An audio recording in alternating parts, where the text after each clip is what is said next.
Hello, welcome to my YouTube channel. My name is Tuta Aki, and today we are going to discuss about Raynaud's disease. This disease occurs due to vasospasm of arterioles and arteries. It is triggered by medication, cold, and stress. It affects cheeks, fingers, toes, ears, and tips of the nose. Now let's talk about signs and symptoms of Raynaud's disease.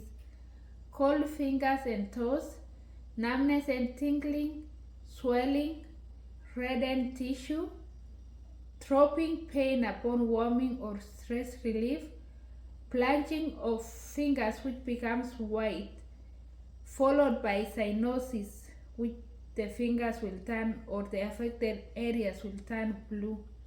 Now let's talk about nursing interventions of Raynaud's disease. Monitor pulse, give vasodilators as ordered, such as calcium channel blockers, teach patients about medication therapy, instruct patients to identify triggers and avoid them, instruct patients to stop smoking, wear warm clothes during cold weather, avoid injuries, avoid caffeine and alcohol, exercise regularly, and manage stress. Now let's talk about risk factors of Raynaud's disease. Family history, medications especially beta blockers, female, autoimmune disease, injuries, smoking, vibrations, and migraine.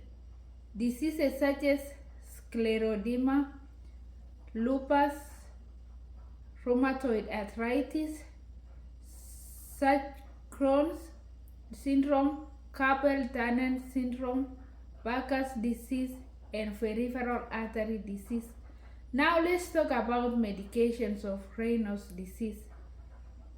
They usually use calcium channel blockers such as nifedipine, nitroglycerin cream, selective serotonin reuptake inhibitors, SSRIs.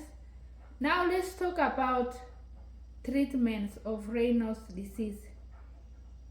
They can do Botox injection, symplectomy, biofeedback, acupuncture, herbal supplements such as fish oil and ginkgo. Thank you for watching my channel. If you like my video, please subscribe and share with your friends.